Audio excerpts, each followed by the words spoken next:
It's Sunday, June 22nd, and that would mean Joe Locke Day here at the Jazz Festival. Joe, welcome back to town. It's great to be here, Derek, and it was great to see you last night and get some hang time with you at the jam session, man. So, Joe, give us an idea for you growing up in the 60s and 70s.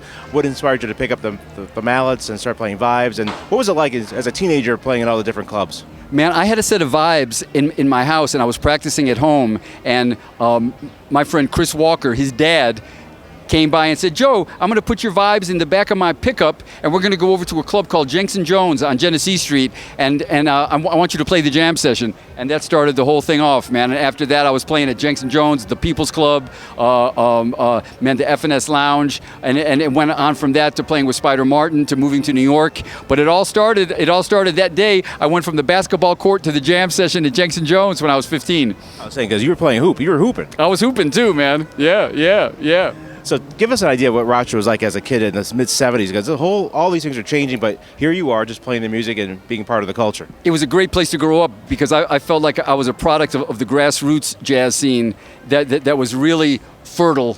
But I'd also benefited from coming to the Eastman School of Music, hearing concerts. I took music lessons from some of the graduate students there as a kid. I took arranging, music theory classes. So I had the benefit of both worlds, of the grassroots scene, which is real important to a young jazz musician, and I had all the benefits of what academia had to offer. So man, it was perfect balance for me.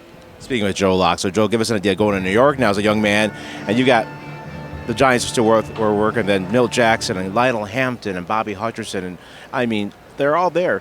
And here you are, 22 years old, 21 years old. Give us an idea what it was like for you to be in New York in those days. Well, man, when I moved to New York, all my heroes were like living in the ether somewhere. Like they weren't real, they were mythic in proportion. And I moved to New York City into an apartment at the corner of Christopher and Washington Street. My downstairs neighbor was Red Rodney, who used to play trumpet with Charlie Parker. Right. So one day I was moving my car, and as I was going back into the building, Dexter Gordon came walking into my building.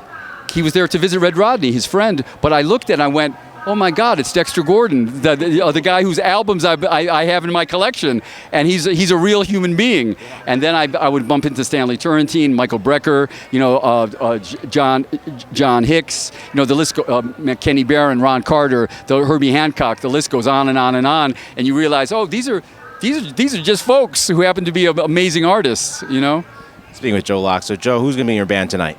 Oh, it's my working quartet, and these guys are my heart.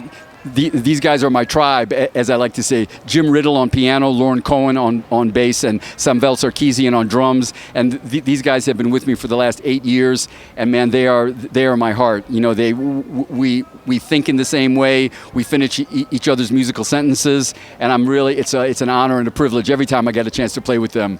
Joe, welcome back. Thank you, Derek. Thank you. Great to see you as always, bro.